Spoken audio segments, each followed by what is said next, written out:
السلام علیکم ورحمۃ اللہ وبرکاتہ. اشہد ان لا الہ الا اللہ وحدہ لا شریک لہ واشہد ان محمدا عبدہ ورسولہ. اما بعد فاعوذ باللہ من الشیطان الرجیم. بسم اللہ الرحمن الرحیم. الحمد للہ رب العالمین الرحمن الرحیم مالک یوم الدین.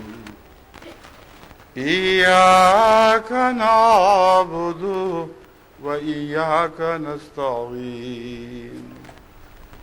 اهدنا الصراط المستقيم صراط الذين أنعمت عليهم غير المغضوب عليهم ولا الضالين.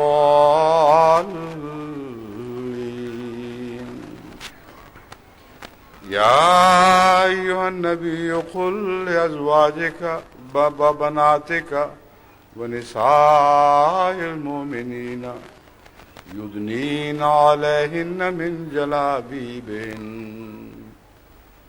ذلك أدنى أن يعرفن فلا يؤذين وكان الله غفورا رحيما. قرآن کریم کی جو آیت سورہ احزاب کی 60ویں آیت میں نے آپ کے سامنے تلاوت کی ہے، یہ انہی آیات میں سے ایک ہے جن کی اس سے پہلے ابتدا میں تلاوت کی جا چکی ہے، اور اس کا تعلق پردے سے ہے. پردے کا مضمون بارہا مجھے بیان کرنے کی توفیق ملی ہے، لیکن میں سمجھتا ہوں کہ وقت کے ساتھ ساتھ اس مضمون کو بیان کرنے اور سمجھا کر کھول کر ذہن نشین کرانے کی ضرورت بڑھتی جا رہی ہے.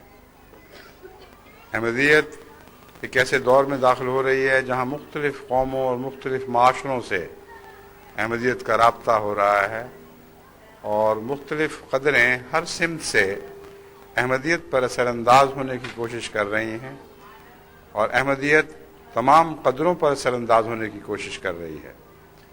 بس جب اس طرح بڑے وسیع پیمانے پر دریاؤں کا امتزاج ہو تو بین ہی یکساں صورت نہیں رہا کرتی، کچھ اثر قبول کیے جاتے ہیں، کچھ اثر چھوڑے جاتے ہیں، اور اس طرح باہم امتزاج سے جو وسیع پیمانے پر ہو ایک نیا مزاج ابھرتا ہے اور نیا مزاج ظاہر ہوتا ہے. پردے سے متعلق میں خصوصیت سے آج اس لیے آپ سے مخاطب ہوں کہ یہ امور جو میں نے بیان کیے ہیں ان کے نتیجے میں مختلف ممالک میں مختلف سوال اٹھتے رہتے ہیں اور مجھ سے پوچھے جاتے ہیں، مسلمانوں کی طرف سے بھی اور غیر مسلموں کی طرف سے بھی، اور اس کے علاوہ احمدیوں کی طرف سے بھی جو پاکستان میں یا ہندوستان میں بستے ہیں. بارہا مختلف رنگ میں توجہ دلائی جاتی ہے، لیکن اس مضمون کو کھولنے سے پہلے جو میں قرآن کریم کی آیات اور احادیث کے حوالے سے کھولوں گا، میں مزید آپ کو یہ بتانا چاہتا ہوں کہ اس وقت احمدیت کا قافلہ بہت لمبا ہو چکا ہے. ایک سرا اس کا جو اگلا سرا ہے اس کی اور کیفیت ہے، جو سب سے آخر پر چل رہا ہے اس کی اور کیفیت ہے، بیچ میں مختلف مزاج اور مختلف نوعیت کے لوگ شامل ہیں. اس لیے ان سب کا مختصراً ذکر ضروری ہے تاکہ آپ کو پتہ چلے کہ پردے کے تعلق میں احمدی خواتین کیا مسلک اپنائے ہوئے ہیں اور کتنے مسلک اس جماعت کے اندر اس وقت آلریڈی یعنی پہلے ہی سے موجود چلے آ رہے ہیں. جو سب سے آگے جو قافلے کے سر پر جو گروہ اس وقت گامزن ہے اس میں آپ پردے کو عموماً پاکستانی برقعے کی صورت میں اس طرح دیکھتی ہیں کہ بعض دفعہ وہ شدت میں بہت زیادہ بڑھ چکا ہوا ہوتا ہے. میں نے بعض ویڈیوز دیکھی ہیں جو پاکستان میں تیار ہوئیں اور یہاں MTA پر دکھانے کے لیے بھیجی گئیں، لیکن دل میں تردد ہوا کہ ان کو اسی طرح پیش کیا جائے، کیونکہ جب پردے کا تصور ایک عالمی حیثیت اختیار کر چکا ہو اور ہر نوع کے دیکھنے والے، ہر قسم کے دیکھنے والے ہوں، تو محض ایک نمونے کو خالصتاً اسلامی نمونے کے طور پر پیش کرنا یہ پردے کے لیے ممد ہونے کی بجائے اس کی راہ میں حائل ہو سکتا ہے، اور اس کے رد عمل ایسے ہو سکتے ہیں جو بالآخر اسلام کو فائدہ پہنچانے کی بجائے اس کے لیے نقصان دہ ثابت ہوں. بس ایسا کس کر برقع باندھا ہو اور کہ صرف آنکھیں ننگی ہونے کا احتمال ہو اور اس پر بھی کالی اینک چڑھی ہو، جبکہ حضرت صلی اللہ علیہ وآلہ وسلم کے زمانے میں اینک کا رواج ہی کوئی نہیں تھا، نہ بنائی جاتی تھی. تو سوال یہ ہے کہ کیا یہی اسلامی پردہ ہے جس کو اختیار کرنا ہر مسلمان خاتون کا فرض ہے، اور اس کے علاوہ اس سے ہٹ کر جو بھی طرز اختیار کی جائے گی وہ غیر اسلامی ہوگی؟ اگر یہ تصور ہے تو یہ غلط تصور ہے. پردے کی ایک روح ہے جسے تفصیل سے قرآن کریم نے بیان فرمایا ہے اور مختلف پہلوؤں سے اس پر روشنی ڈالی ہے.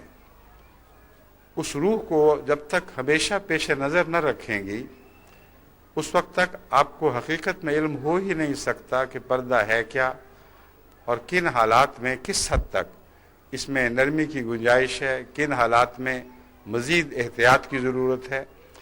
بس بجائے اس کے کہ محض کوئی ایک مسلک میں آپ کے سامنے پیش کروں، میں آپ کو بتانا چاہتا ہوں کہ اس قافلے کے سر پر تو ایسی خواتین آپ کو دکھائی دیں گی جن کے نزدیک ہاتھوں کا نظر آنا بھی پردے کے خلاف ہے، جن کے نزدیک آنکھیں اگر کسی کونے سے دکھائی دے جائیں تو وہ بھی بے پردگی ہے، اور اس طرح یہ باہر پھرے تاکہ دنیا کو پتہ چل جائے کہ اگر مسلمان ہوں گے تو یہ کرنا پڑے گا. اس کے برعکس اس کے پیچھے پیچھے کچھ ایسے لوگ ہیں جو درمیانی مزاج رکھتے ہیں، پردہ کرتے ہیں مگر اس سختی سے اپنے چہرے کو ڈھانپتے اور کستے نہیں ہیں کہ گویا چہرہ دکھائی دینا ہی بہت بڑا گناہ ہے. اور متلون مزاج بھی ہیں ان میں، لیکن متدین مزاج بھی ہیں. کبھی متلون مزاج ان معنوں میں کہ کبھی احمدیوں میں آتے ہیں تو پردہ نسبتاً سخت ہو جاتا ہے، کہیں غیروں میں جاتے ہیں تو کچھ زیادہ ہی ڈھیلا ہو جاتا ہے. ان کو میں متلون مزاج کہتا ہوں. متدین مزاج وہ ہیں جو مناسب متوازن طرز عمل کو ہر جگہ برابر اختیار کرتے ہیں. جو ان کا پردہ احمدی مجالس میں ہے وہی پردہ غیروں میں بھی جا کر ہوتا ہے. جو ایک ملک میں ہے وہ دوسرے ملک میں بھی چلتا ہے، اور اس پہلو سے کوئی فرق نہیں پڑتا. جب آصفہ زندہ تھیں تو ان کو میں نے اس معاملے میں ضرور سے زیادہ سخت پردہ کرنے کا نہ کبھی کہا، نہ مناسب سمجھا کہ وہ وہی نمونہ پیش کریں جو اس سے پہلے پیش کیا جاتا رہا ہے، کیونکہ اس معاملے میں مختلف خواتین کا پس منظر، کس طرح ان کی تربیت کی گئی، کس ماحول میں وہ اٹھی، کس ماحول میں ان کو پردہ سکھایا گیا، یہ بھی ایک تعلق ہے اس پس منظر سے جس میں حضرت خلیفۃ المسیح ثالث کی بیگم اس سے پہلے پردہ کیا کرتی تھیں. لیکن وہ ماحول جس میں اس پردے کی ضرورت تھی وہ اور تھا. اس بحث میں پڑے بغیر کہ کس حد تک وہ پردہ بین ہی اسلامی تھا، کس حد تک ضرور سے زیادہ سخت تھا، میں نے آصفہ سے ہمیشہ یہ کہا کہ آپ وہ مناسب پردہ رکھیں جو بعض لوگوں پر دوبر نہ ہو اور بعض لوگوں کو کھلی چھٹی بھی نہ دے. اپنے آپ کو سنبھال کر رکھیں. کچھ چہرہ اگر دکھتا بھی ہے تو میرے نزدیک کوئی حرج نہیں، کیونکہ میں سمجھتا ہوں کہ اسلام نے چہرے کو اس طرح کسنے کا حکم نہیں دیا. ہاں بعض حالات میں، بعض معاشروں میں جبکہ غیروں کے ساتھ مقابلے تھے، جبکہ اس مسلمانوں میں بھی گروہ بٹ رہے تھے، کوئی پردے کے قائل کو بالکل چھٹی کر گئے تھے، اس وقت احمدیت نے ایک خاص رنگ اختیار کیا ہے. اسے ہمیشہ کے لیے دائمی مثال نہیں بنایا جا سکتا. دائمی مثال وہی ہے جو قرآن کریم نے پیش فرمائی ہے، اور اس میں تمام پہلو رکھے گئے ہیں. ہر صورتحال کا ذکر ہے، اور اس صورتحال میں پردے کے کیا معنی بنتے ہیں اس کے متعلق قرآنی تعلیم موجود ہے. بس یہ جو تعلیم آپ کے سامنے پیش کروں گا، اس کے پیش نظر آپ خود اپنے لیے ایک راہ معین کریں. اس قافلے کا جس کا میں نے ذکر کیا ہے، جو بہت لمبا ہے، ایک اس کے سر پر وہ خواتین ہیں جن کا میں ذکر کر چکا ہوں، اس کے پیچھے وہ ہیں جو پردے کو بے عزتی سمجھتی ہیں اور پردے سے شرماتی ہیں.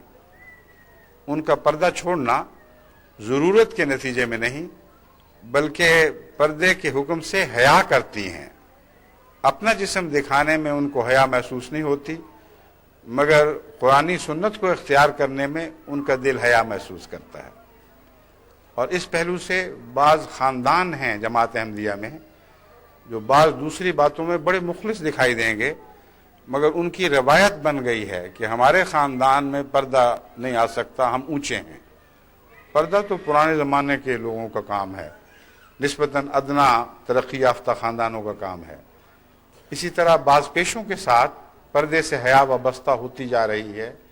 مثلا فوج کے افسر جو ہیں اور بعض سی ایس پی افسران وغیرہ، وہ سمجھتے ہیں کہ یہاں تو پردہ نہیں چل سکتا، ہم تو جب تک چھوٹے درجے پر تھے، وہ اپنے آپ کو بڑے درجے پہ سمجھ رہے ہیں نا، فوج میں افسر ہو گئے اور بڑا درجہ کیا مل سکتا ہے ان کو، یا کسی حکومت کے نوکر ہو گئے، یہ بھی وہ سمجھتے ہیں بہت بڑا درجہ عطا ہوا ہے.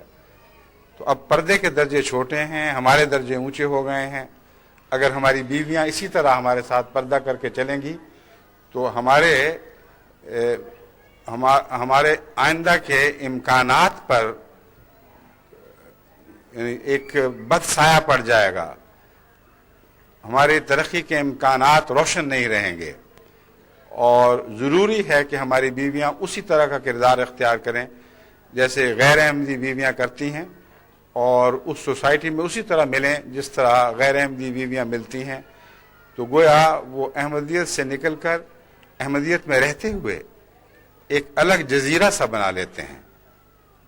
اور جب تک یہ جزیرہ ان لوگوں میں ڈوبا رہے جن کا وہ اصل میں حصہ ہے، اس وقت تک کوئی خاص طور پر تکلیف محسوس نہیں ہوتی، ہمیں پتہ نہیں وہ بیٹھے کیا کر رہے ہیں.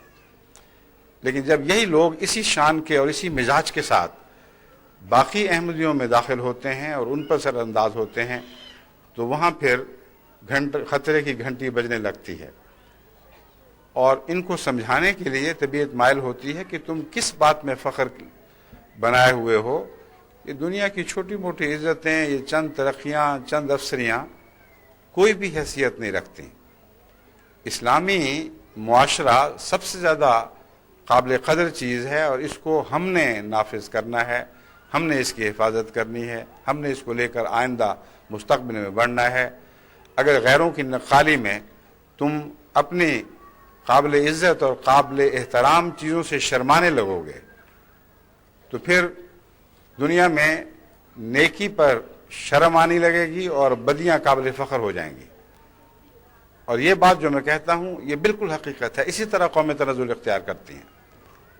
جب بھی کوئی خوبی کی بات جو حقیقت میں خوبی ہو اس سے قومیں شرمانے لگیں اور بدیوں پر بے حیائی اختیار کریں، تو پھر وہ دن ہے جو قوم کی تنزل کے متعلق ایک تقدیر لکھ دیتا ہے. پھر آئندہ ہمیشہ وہ قوم تنزل پذیر ہوتی چلی جاتی ہے، گرتی چلی جاتی ہے، اور اسے پھر سنبھالا نہیں جا سکتا. بس ہم نے ایک قدر کی حفاظت کرنی ہے. اس بحث میں نہ مبتلا ہوں کہ پردہ اتنا سخت ہے یا اتنا سخت ہے. پردے کی روح کو سمجھیں، اور ہر احمدی خاتون میں پردے کی روح نمایاں طور پر دکھائی دینی چاہیے. اس پہلو سے میں آپ کے سامنے یہ مضامین کھول رہا ہوں قرآن کریم کے حوالے سے. ان کو غور سے سنیں اور سمجھیں اور اپنے لیے ایک لاہ عمل تراشیں.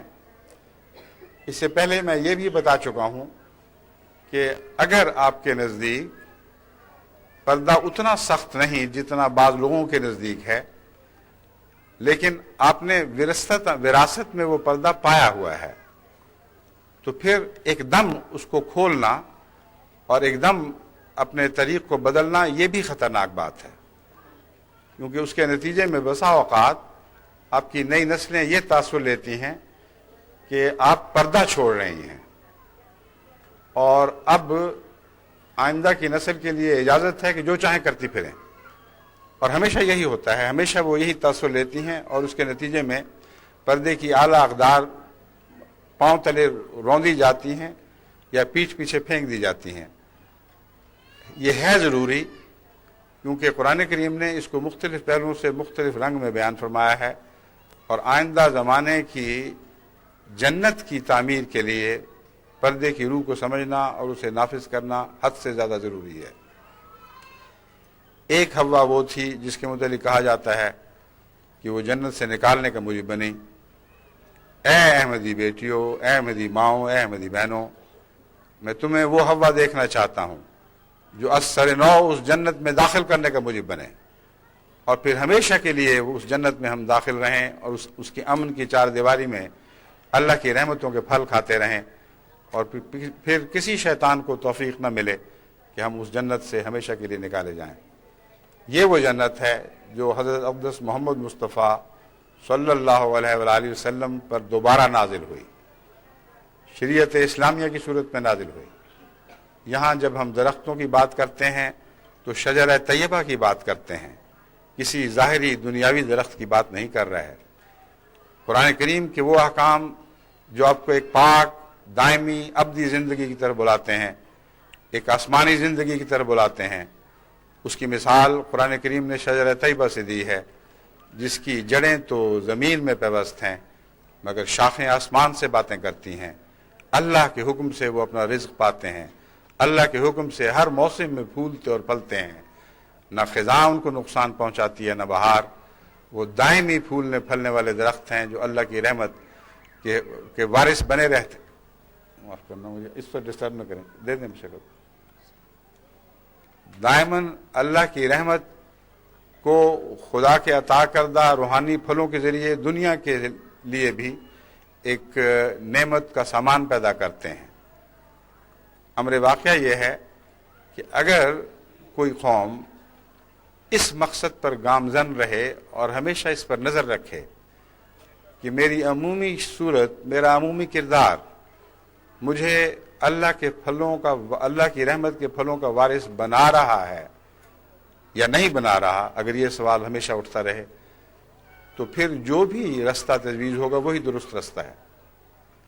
امر واقعہ یہ ہے کہ ہر مذہب کا مقصد اللہ کے قریب تر کرنا ہے، پر سب سے پہلے پردے کے تعلق میں آپ کو یہ بتانا چاہتا ہوں کہ ظاہری الفاظ کے چکر میں پڑے بغیر آپ میں سے ہر خاتون یہ فیصلہ خود کر سکتی ہے کہ میں نے جس رنگ کے پردے کو اپنایا ہے، جس رنگ کے پردے کو میں اپنی بچیوں میں رواج دے رہی ہوں اور آئندہ نسلوں کے لیے بھیج رہی ہوں، کیا یہ مجھے خدا کے قریب تر کر رہا ہے یا خدا سے دور ہٹا رہا ہے؟ اگر خدا سے دور ہٹا رہا ہے تو آپ کے قدم اس جنت سے باہر کی طرف ہیں، جس جنت سے ایک دفعہ پہلے کہا جاتا ہے کہ حوا نے آدم کو بھی نکالا، خود بھی نکلی، اور ان سب کے ساتھ، سب ساتھیوں کو جو ان کے ساتھ تھے، اللہ تعالیٰ نے فرمایا اہبطوا منہا جمیعا۔ اب صورتحال یہاں تک پہنچ گئی ہے کہ تم سب کے سب یہاں سے نکل جاؤ۔ جنت کا عورت سے ایک گہرا تعلق ہے، اس میں کوئی شک نہیں۔ قرآن کریم نے عورت کو تسکین کے طور پر پیش کیا ہے کہ اگر عورت کو انسان کی قدروں سے نکال لیا جائے تو دلوں کی تسکین اٹھ جائے، زندگی بور ہو جائے، کوئی لذت کچھ بھی باقی نہ رہے، نہ کمانے کے وہ شوق رہیں، نہ کھانے پہننے کے وہ شوق رہیں۔ ایک ایسی سوسائٹی جس میں مرد ہی مرد ہوں اور عورت کا کوئی تصور نہ ہو، وہ سوسائٹی تو بے حد رنگ و روپ سے عاری اور خوشبو سے عاری ہو جاتی ہے، اس میں کچھ بھی باقی نہیں رہتا۔ اس لیے عورت کے اس پہلو کو پیش نظر رکھتے ہوئے جنت کی تعمیر کے مضمون پر غور کریں۔ اگر یہ پہلو غلط استعمال ہو تو پھر وہی جنت جہنم بن جاتی ہے. تسکین کی بجائے بے چینی کے سامان پیدا ہوتے ہیں. طمانینت کی بجائے ایک ایکسائٹمنٹ، ایک طبیعت میں ہر وقت کا ہیجان پیدا ہوتا ہے، اور پیاسیں بڑھتی رہتی ہیں، ان کی تسکین کے کوئی سامان نہیں ہوتے، اور ہر طرف بکھر جاتی ہیں پیاسیں.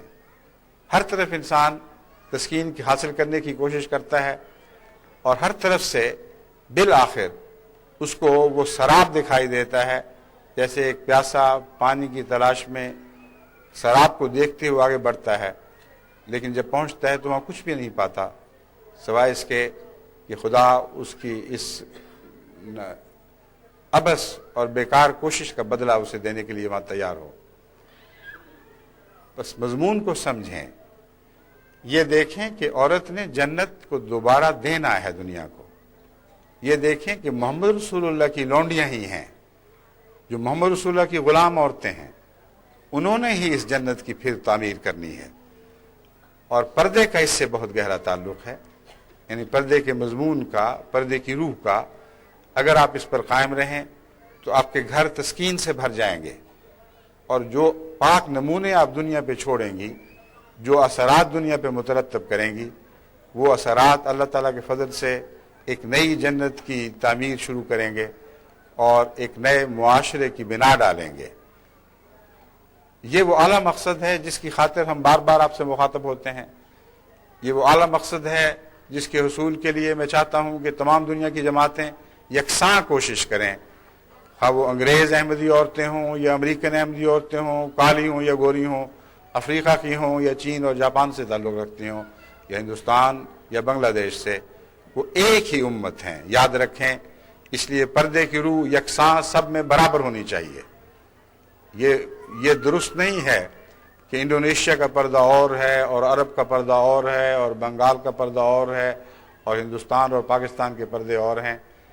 اور اگر ہیں تو محض اس حد تک اور رہنے کی اجازت ہے جس حد تک یہ اسلامی روح کو مختلف رنگ میں پیش نہ کرتے ہوں. اگر پردے کی روح مختلف صورتوں میں منعکس ہو رہی ہو تو پھر یہ پردے غلط ہیں. اگر امتیاز ہیں تو معمولی تمدنی امتیاز، فرق ہیں تو تھوڑے تھوڑے معاشرتی فرق ہیں، لیکن جہاں تک روح کا تعلق ہے وہ ایک ہی عالمی روح ہے جو خدا تعالیٰ کی وحدت کی منظر ہے. تو پھر یہ تھوڑے تھوڑے فرق کچھ بھی اثر انداز نہیں ہو سکتے. پھر اسی طرح پردے کی ظاہری شکلیں ہر عورت کے حالات کے مطابق بدلتی ہیں، اس کی عمر کے مطابق بدلتی ہیں، اس کے عمومی رجحانات سے بھی تعلق رکھتی ہیں.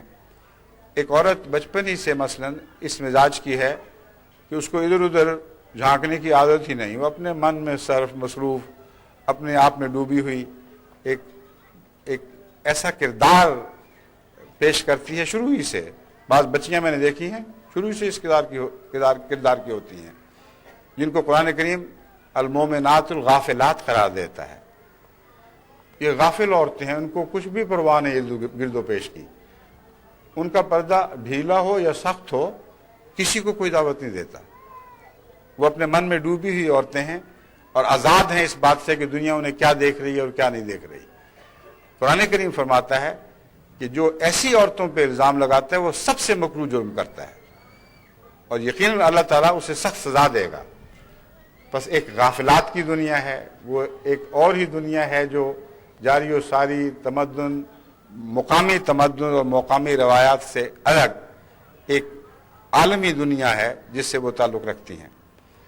پھر بعض خواتین ہیں جو بچپن سے ہی عادی ہیں کہ کچھ ان کے طرف توجہ دی جائے، اور چھوٹی بچیاں بھی ہوں تو ان کا سنگھار پٹار بتاتا ہے کہ یہ ان کو چین نہیں آئے گا جب تک لوگ ان کو دیکھیں نا. اور اس وجہ سے وہ شروع ہی سے اپنے حسن کو ابھار کر اور نکھار کر پیش کرنے کی عادت اختیار کر لیتی ہیں. جب وہ اپنے بال تراشتی ہیں تو نظر آ جاتا ہے کہ کس کی خاطر تراشے جا رہے ہیں.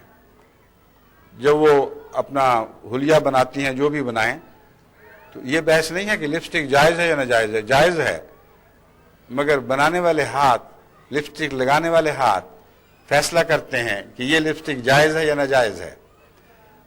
بعض خواتین طبی طور پر اپنے آپ کو اچھا دکھانا چاہتی ہیں، مرد بھی یہی چاہتے ہیں، مگر اچھا دکھانا کس حد تک؟ اپنی خامیوں پر پردہ ڈالنا انسانی فطرت ہے، اپنے رنگ پر تھوڑا سا غازہ مال لینا کوئی گناہ نہیں، ہونٹوں پہ طبی خون کی سرخی نہ ہو تو کچھ لگا دینا کوئی حرج نہیں، مگر اگر اس سے بڑھ کر دعوت عام کے طور پر اسے استعمال کیا جائے، اس نیت سے کیا جائے، تو پھر یہی حرکت گناہ کی حدوں میں داخل ہو جاتی ہے۔ اور قرآن کریم نے اسی پہلو سے اس پردے کے مضمون کو کھولا ہے کہ تم اپنے آپ کو سنبھال کر رکھو، اپنی عزت کا خیال کرو۔ ہم نہیں چاہتے کہ تمہیں غیروں سے گزن پہنچے، ہم نہیں چاہتے کہ تم سوسائٹی میں عیش و عشرت کے کھلونے بن جاؤ، تمہاری عزت اور وقار کے قیام کی خاطر ہمیں تمہیں پردے کی تعلیم دیتے ہیں۔ بس عورت کا وقار اور عورت کی عزت اسلام کی پردے کی تعلیم سے وابستہ ہے۔ جہاں جہاں اس سے نظر انداز کریں گے وہیں وہیں بدی کے پھل لگنے شروع ہو جائیں گے، اور ضرورت نہیں کہ جنت سے سب کے سب پہلے نکالے جائیں تو پھر بد درختوں میں جائیں گی۔ قرآن کریم نے جس جنت کا نقشہ کھینچا ہے وہاں بد درخت موجود ہیں، اور ترجمہ کرنے والے اور تفسیر کرنے والے غور نہیں کرتے۔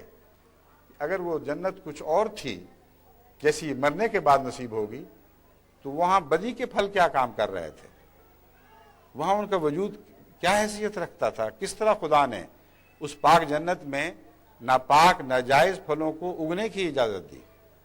بس دراصل جنت وہ معاشرہ ہے جو ایک نبی تعمیر کرتا ہے۔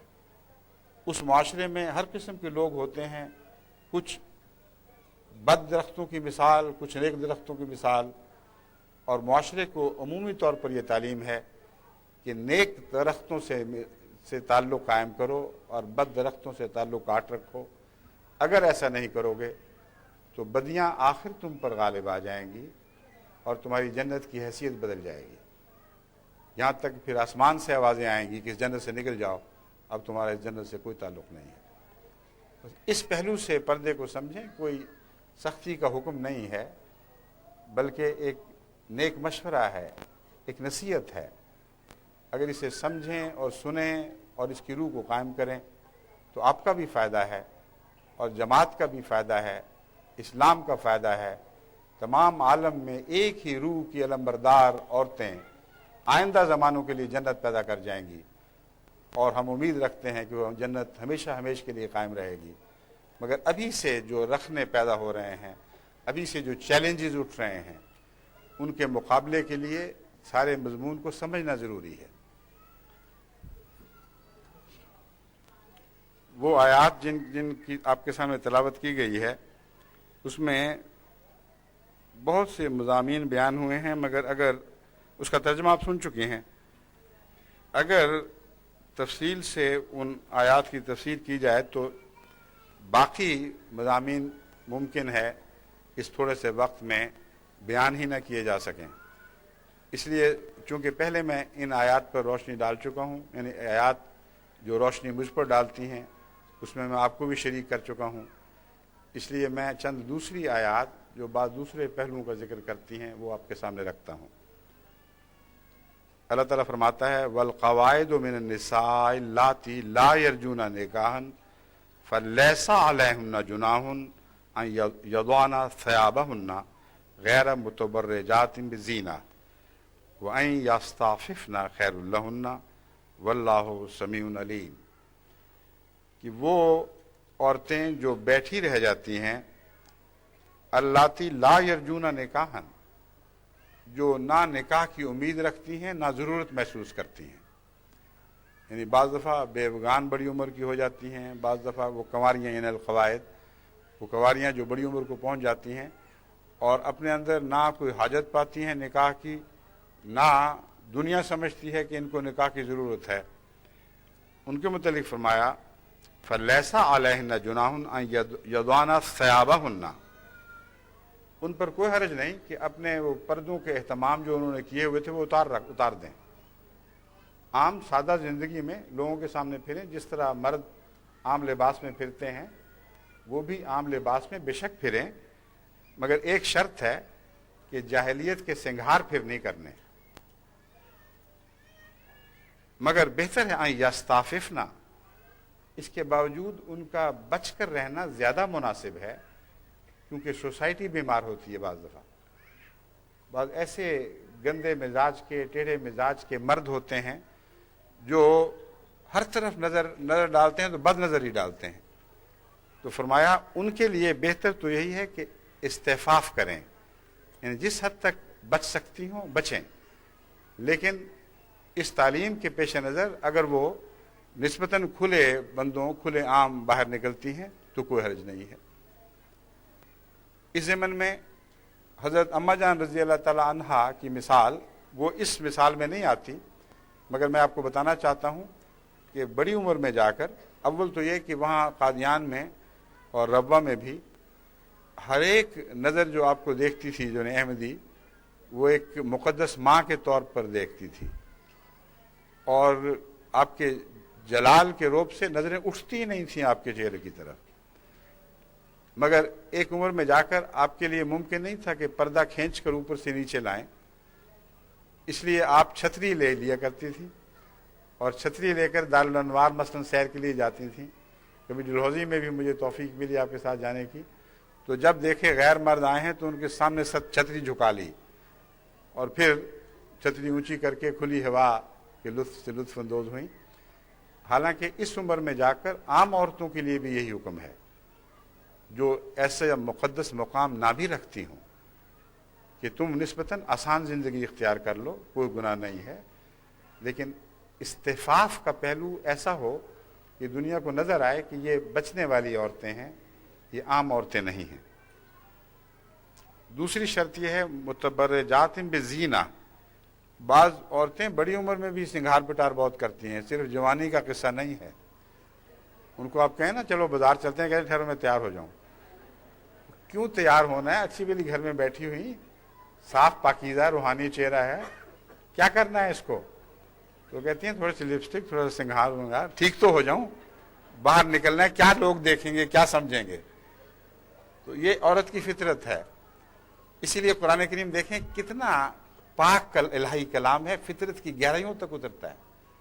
ایک طرف فرما رہا ہے کہ جب تم بڑی عمر کی ہو جاؤ، تمہیں ضرورت محسوس نہ ہو، لوگ بھی سمجھیں کہ تم نکاح کی عمر سے آگے تجاوز کر گئی ہو، تو کوئی حرج نہیں، مگر فرمایا ہم جانتے ہیں تمہیں بننے سجنے کی عادت ضرور ہے، اور یہ تمہاری فطرت میں داخل ہے، اس لیے جب نکلو گی تو جاہلانہ طریق پر سنگھار بالکل نہیں کرنے۔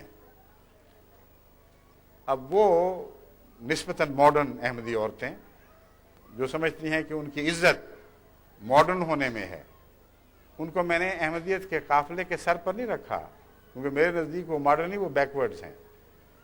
ان کو سب سے آخر پر کھڑا کیا ہے، جو پیچھے پیچھے چل رہی ہیں، اور ان کی حلیے اور ہیں۔ وہ اپنی عزتیں اس بات میں محسوس کرتی ہیں کہ ہم پردہ چھوڑ دیں کہ یہ تو پرانے زمانے کی بات ہے، لیکن پھر سنگھار پٹار کیوں کرتی ہیں؟ جب نکلتی ہیں تو سادہ چہروں کے ساتھ کیوں نہیں نکلتی؟ جب نکلتی ہیں تو سادہ لباس پہن کر کیوں نہیں نکلتی؟ اگر ایک چیز سے فائدہ اٹھانا ہے تو یاد رکھیں دو کشتیوں میں بیک وقت پاؤں رکھنے کی اجازت نہیں ہو سکتی۔ سنگھار کرنا ہے تو کرو، شوق سے کرو، لیکن گھر کے لیے کرو، اپنوں اور عزیزوں کے لیے کرو، اور پھر پردہ کرو۔ اور اگر دوسرے پہلو سے فائدہ اٹھانا ہے تو پھر سنگھار گھر چھوڑ کے آؤ اور باہر نکلو۔ اب اس پہلو سے جو احمدی معاشرہ ڈیولپ ہونا چاہیے، جس کو میں چاہتا ہوں کہ ہو، اگر ایسی عورتیں جنہوں نے نسبتاً بے احتیاطی کے پردے کرنے ہیں، اس کو ہلکے طور پر استعمال کرنا ہے، ان کا دستور عام عورتوں سے بالکل برعکس ہونا چاہیے۔ کوئی ان کو کہے چلو چلیں، کہ ٹھہرو میں ذرا لپسٹک صاف کر لوں، غازہ صاف کر لوں، میں تو بہت بنی ٹھنی ہوں، میں نے باہر جانا ہے، غیر دیکھیں گے، اس لیے میں ذرا مناسب ہو جاؤں۔ بالکل اس رجحان کے برعکس رجحان ہے جو آپ کو ساری دنیا کی عورتوں میں یکساں دکھائی دیتا ہے۔ یہ جو فطرت کی بات قرآن کر رہا ہے یہ ہر جگہ برابر ہے، اس میں اسلام غیر اسلام کا کوئی فرق نہیں۔ تمام دنیا کی عورتیں گھر میں جس طرح بھی ہوں، بعض گھر میں بھی اچھے طریقے سے رہتی ہیں، مگر بعض ذرا گھر میں آتے ہی ڈھیلی پڑ جاتی ہیں، کوئی پرواہ نہیں، جھاٹا پھولا ہوا ہو یا اور کچھ، صبح کے جو نیند کے آثار ہیں وہ چہرے پہ اسی طرح داغ ڈالے ہوئے ہوں، کوئی پرواہ نہیں۔ لیکن باہر جانا ہو تو کہ اچھا 1 منٹ ٹھہر جاؤ. یہ فطرت ہے، عام عالمی رجحان ہے عورت کا. تبھی قرآن کریم نے اس مضمون کو یہاں بیان فرمایا ہے کہ بوڑھی بھی ہو جاؤ گی تو دل یہی چاہے گا کہ سنگھار پٹار کر کے نکلوں. ہم نے جب تمہیں اجازت دی ہے کہ نسبتاً کھلے ماحول میں باہر آ جاؤ تو پھر سنگھار کی اجازت نہیں ہوگی. یہ تمہاری فطرت کے مطابق ہو، اسلامی مزاج کے خلاف بات بن جاتی ہے. تو پھر احمدی معاشرہ یوں ہونا چاہیے کہ جو لوگ عورتیں کام پر جاتی ہیں، جنہوں نے پیشے اختیار کرنے ہیں، مختلف قسم کے عزت والے پیشے، یعنی ڈاکٹرز ہیں یا دکانوں پہ کام کرنا پڑتا ہے. مغربی معاشرے میں تو خصوصیت سے عورتوں کو بہت کام کرنے پڑتے ہیں جو باہر کے کام ہیں، مگر عام طور پر مشرقی معاشرے میں عورتوں کے زیادہ تر کام گھر سے وابستہ رہتے ہیں. لیکن مشرق بھی اب ایک مشرق تو نہیں رہا، مشارق ہیں، کئی مشرقیں ہیں، کئی مختلف رجحان ہیں. مشرق بعید میں اور رجحان ہے، وہاں عورتیں برابر اقتصادیات میں حصہ لیتی ہیں.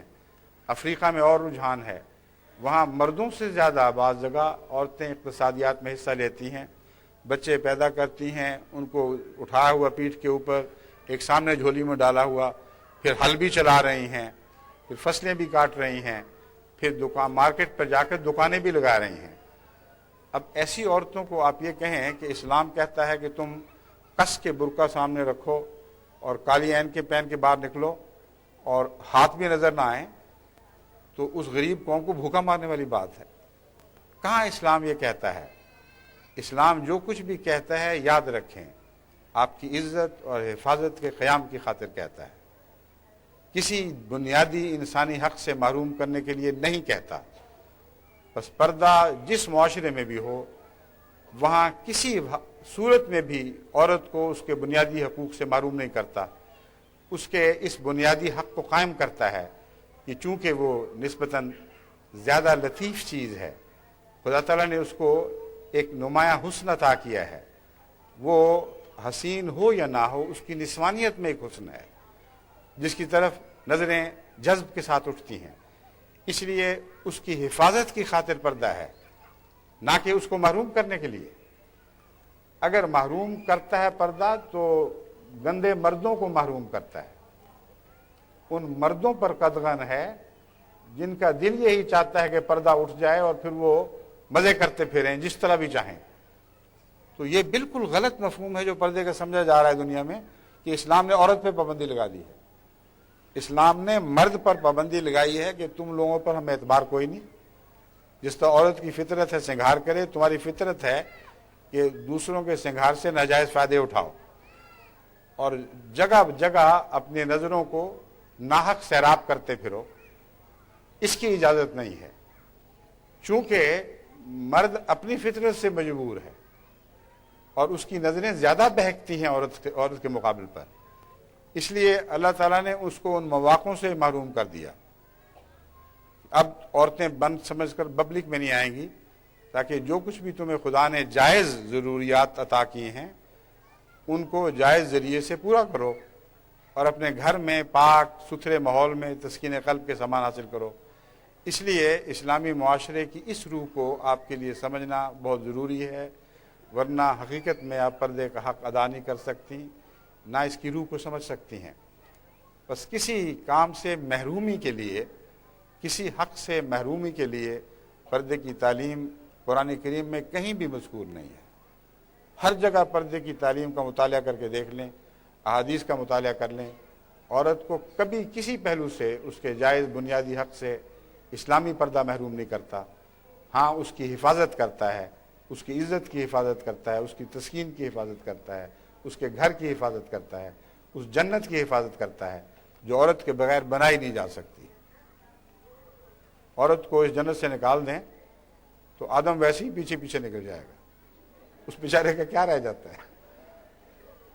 اس لیے عورت نے نکالا ہو یہ الگ مسئلہ ہے، مگر عورت کو اکیلا اللہ نکالتا تو وہ جنت ہی نہ رہتی، آدم نے جانا ہی جانا تھا وہاں سے. یہ فرمایا تم دونوں ہی چلے جاؤ، کیونکہ تمہارے بغیر اکٹھے رہے بغیر تمہارا گزارا چل ہی نہیں سکتا. تو تو اس پہلو سے آپ ایسی جنت بنائیں جہاں آدم اور حوا دونوں کٹھے کٹھے پھریں، گھر میں بھی ساتھ رہیں، گھر کے باہر بھی ساتھ رہیں، معاشرہ حسین ہو جائے اور عورت اپنے کسی جائز حق سے محروم نہ رہے۔ بس میں نے بتایا ہے کہ کام ہیں، اب ان کام کرنے والی عورتوں کو جو افریقہ میں کام کرتی ہیں آپ دیکھیں تو ان میں کہیں اشارتاً بھی وہ سنگھار نہیں پایا جاتا جو بے وجہ لوگوں کو اپنی طرف مائل کرنے کے لیے کیا جاتا ہے۔ ان کی ساری شکل صورت، ان کے کاموں کا انہماک طبیعت میں کوئی گندا خیال پیدا کرتا ہی نہیں۔ حالانکہ ان میں ایسی بھی ہیں جو اپنے رواج کی وجہ سے، مسلمان صرف نہیں غیروں کی بات بھی میں کر رہا ہوں، اپنے رواج کی وجہ سے تقریباً نیم ننگی ہوتی ہیں۔ جو مشرقہ عورتیں ہیں ان کا لباس وہاں تقریباً ننگا ہے، لیکن جب وہ کاموں میں مصروف ہوں تو انسانی ذہن کو بھٹکنے کا کوئی موقع ہی نہیں پیدا ہوتا۔ ان کا انہماک، ان کی توجہ تمام تر زندگی کے لیے نان نفقہ کمانے، یعنی زندگی کے لیے قوت، یعنی زندگی کی ضرورت کمانے پر مصروف خرچ رہتا ہے، مبذول رہتا ہے، اور ان کی توجہ اس سے ہٹتی نہیں ہے، لوگوں کی توجہ بھی اس طرف سے نہیں ہٹتی۔ پھر اب ان عورتوں کو آپ اور قسم کا برقع، اور قسم کا پردہ پہنا دیں تو وہ سارے معاشرے میں رخنہ ڈال دے گا اور وہ لوگ، ان کے بچے بھوکے مرنے لگیں گے۔ ہر صورتحال کو اس کے ماحول کے مطابق جانچنا چاہیے اور اس ماحول سے الگ کر کے اس کے نتیجے نکالنا غلطی ہے اور بے وقوفی ہے۔ ابھی پیچھے چند ہفتے پہلے یا چند مہینے پہلے بڑا شور تھا یورپ میں اس بات میں کہ ہندوستان میں اور پاکستان میں چھوٹے بچوں پر ظلم کیا جاتا ہے، ان سے لیبر لی جاتی، اس لیے ان کی تجارتوں کے بائیکاٹ کر دو۔ ہندوستان پر تو اتنا زور نہیں تھا، پاکستان پر زیادہ نزلہ ٹوٹ رہا تھا، اور واقعتاً پاکستان کی ایکسپورٹ کو اس سے گہرا نقصان پہنچا، کیونکہ وجہ یہ ہوئی تھی، یہ بات نہیں تھی کہ ان کے علم میں پہلے یہ نہیں آیا تھا، وجہ یہ ہوئی تھی کہ ایک عیسائی بچے نے یہ خبر دی تھی کسی عالمی ادارے کو کہ یہاں یہ ہو رہا ہے، اور کہا جاتا ہے کہ اس کے نتیجے میں بعض ظالموں نے اسے قتل کر دیا۔ تو رد عمل اس بات کا تھا، نہ کہ بچوں کی ہمدردی، ورنہ یہ ساری باتیں کھلی کھلی ہیں، سب کو علم ہے کیا ہو رہا ہے۔ اب سوال یہ پیدا ہوتا ہے کہ اس معاشرے میں جس کی میں بات کر رہا ہوں، ان اقتصادی حالات میں جو ہندوستان اور پاکستان اور بنگلہ دیش اور دوسرے غریب ممالک میں پائے جاتے ہیں، اگر بچوں کو کام کی اجازت نہ ہو تو اس کا متبادل یہ نہیں ہے کہ گھر بیٹھ کے آرام سے روٹی کھائیں، اس کا متبادل یہ ہوگا کہ گھر بیٹھے سارے بھوکے مر جائیں، کیونکہ اقتصادی حالات ایسے خراب ہیں بعض ملکوں کے کہ ایک کمانے والا شخص اپنے سارے خاندان کو پال سکتا ہی نہیں۔ اور اوپر سے مصیبت یہ ہے کہ غربت میں نشو و نما کی طاقت زیادہ پائی جاتی ہے، جہاں غربت زیادہ ہوں بچے بھی زیادہ پیدا ہوتے ہیں، اور وہ غریبوں کے بچے کثرت سے پیدا ہو رہے ہوں، ان کو سنبھالے کون، ان کو کھلائے کون، ایک عمر تک پہنچ کر جہاں وہ کام کرنے کی اہلیت رکھتے ہیں، ان کا مفاد اس میں ہے کہ ان کو کام مہیا کیا جائے، اور یہ صرف دیکھا جائے کہ غیر ضروری سختی نہ ہو، ان کی عمر کا خیال رکھا جائے۔ اول تو بچپن ہی سے سختیاں دیکھتے دیکھتے غربت ہی ان کو سخت جان بنا دیتی ہے، اور ان کی ہڈیاں عام بچوں سے مختلف ہوتی ہیں، ان کے آرام اور تکلیف کے معیار ہی عام بچوں سے مختلف ہو جاتے ہیں۔ وہ ایک ہارڈنڈ بچے جو زندگی کی تلخیوں میں سے گزر کر ایک نیا سخت وجود آپ کے سامنے آپ کو دکھاتے ہیں، ان بچوں پر یہ رحم نہیں ہے کہ ان کے کام کے مواقع ان سے چھین لیے جائیں۔ ایسے بچے پھر جرائم پیشہ ہو جائیں گے، ایسے بچے سوسائٹی کو شدید نقصان پہنچائیں گے۔ یہ چیزیں یہ دیکھتے نہیں ہیں، یہ سمجھتے ہیں یورپ میں بیٹھے ہم جیسا اپنے بچوں کے فیصلے ہیں ویسے وہی نافذ کر سکتے ہیں۔ بھول جاتے ہیں کہ انگلستان خود اور یورپ کے دوسرے ممالک ایک ایسے تاریخی دور سے گزر چکے ہیں جہاں بچوں سے کام لینا ایک دور میں ضروری تھا، اور جتنی سختی یہ سمجھتے ہیں پاکستان اور ہندوستان میں ہو رہی ہے، اس سے 10 گنا زیادہ سختی یہ مظلوم بچوں پر یہاں کیا کرتے تھے۔ ایک اقتصادی دور ہے، یہ اس سے آگے نکل چکے ہیں، بعض غریب ممالک ابھی وہاں تک پہنچے نہیں ہیں۔ اس لیے یہ خیال کہ ایک سن میں، ایک صدی میں ساری قومیں یکساں برابر چل رہی ہیں، بالکل جھوٹا اور بے معنی خیال ہے۔ ایک ہی صدی میں 1000 سال پہلے کے لوگ بھی موجود ہیں، وہ اسی طرح 1000 سال پہلے کا سفر کر رہے ہیں۔ ایک ہی صدی میں 100 سال پہلے کے لوگ بھی موجود ہیں، 200 سال پہلے کے لوگ بھی موجود ہیں۔ تو ان پر ان کے حالات کے مطابق فیصلہ کرنا ہوگا، حالات کے مطابق احکامات جاری کرنے ہوں گے۔ پردے کا بھی اس مضمون سے گہرا تعلق ہے۔ جن سوسائٹیوں میں عورتوں نے کام کرنا ہے، ان میں پیشے، مختلف قسم کے معزز پیشے اختیار کرنے ہیں، ان کو اس قسم کا برقع پہننے کی پر نہ مجبور کیا جا سکتا ہے، نہ اسلام یہ چاہتا ہے کہ وہ ایسا پردہ کریں۔ ان کے لیے یہ پردہ ضروری ہے جو میں نے بیان کیا ہے، کہ وہ اپنے آپ کو بچا کر رکھیں، باہر نکلیں تو اپنی زینت کو چھپائیں نہ کہ اس کو ظاہر کریں، اپنی خوبصورتی کو دبائیں نہ کہ ابھاریں، تاکہ غیر نظریں بے وجہ ان پر نہ پڑیں اور غلط پیغام قبول نہ کریں۔ حضرت مسیح موعود علیہ الصلوۃ والسلام نے بھی پردے کی ضرورت کو بیان کرتے ہوئے یہی مضمون بیان فرمایا ہے۔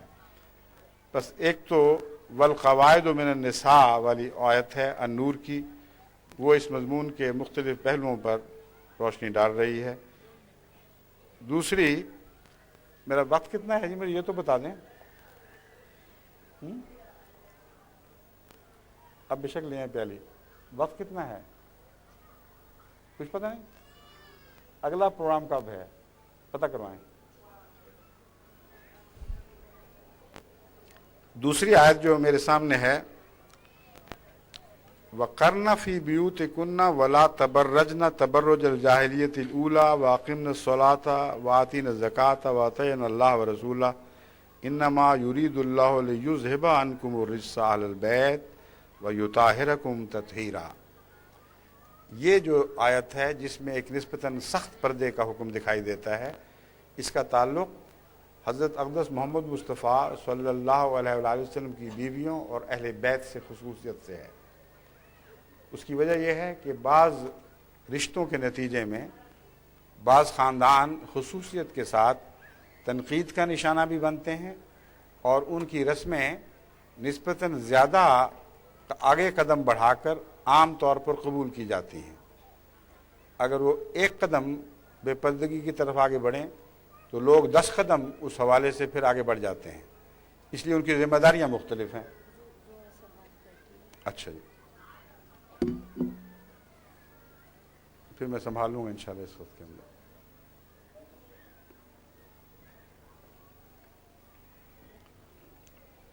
اور پھر اس میں مخالف آنکھوں کا بھی تعلق ہے، معاند آنکھوں کا بھی تعلق ہے۔ وہ بندیتی سے ایسے عورتوں کو دیکھیں اور پھر موقع کی تلاش میں ہوں کہ ان کی عزت کو کسی طرح داغ لگائیں تاکہ ان سے تعلق رکھنے والوں کی عزت بھی مجروح ہو۔ یہ وہ مضمون ہے جس کے پیش نظر حضرت اقدس محمد مصطفیٰ صلی اللہ علیہ وآلہ وسلم اور امہات المومنین کے لیے اور اہل بیت کے لیے خدا تعالیٰ نے نسبتاً زیادہ سخت الفاظ میں پردہ بیان فرمایا ہے، لیکن وہاں بھی اس قسم کے برقعے کا ذکر نہیں ہے جو ہمارے ہاں رائج ہے۔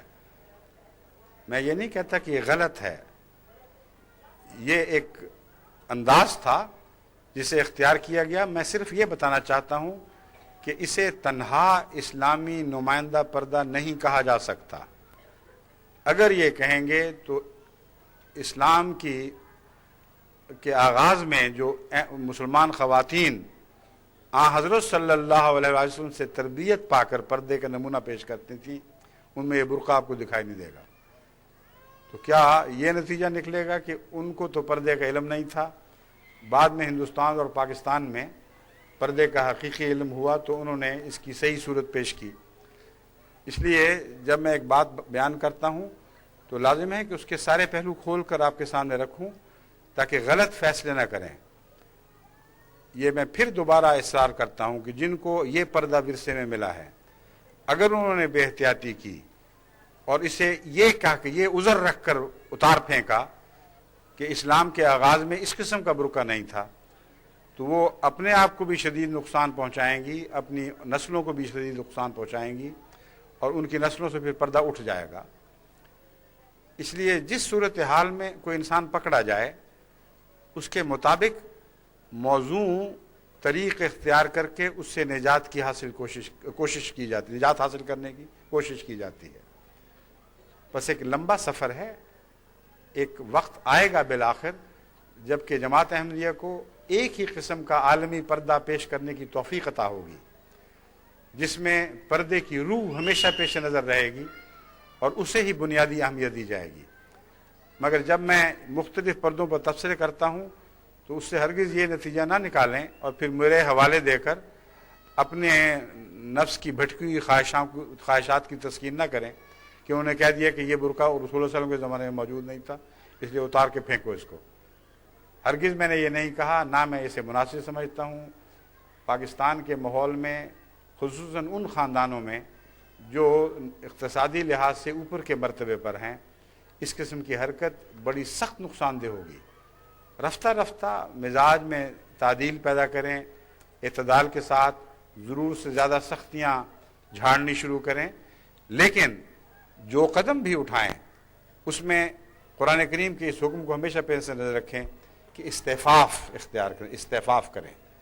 نکلیں تو دعوت دیتی ہوئی نہ نکلیں، بلکہ نظروں کو جھٹکتی ہوئی، نظروں کو جو غلط نظریں ہیں ان کو دھتکارتی ہوئی، ان کی امیدوں پر پانی ڈالتی ہوئی، جیسے اوس پڑ جاتی ہے کسی پر، ان معنوں میں پانی ڈالنے کا لفظ میں استعمال کر رہا ہوں۔ ان کو خواہش ہی پیدا وہ سمجھیں کہ نہیں یہ ہمارے لیے ہے ہی نہیں، یہ اور قسم کی چیزیں ہیں۔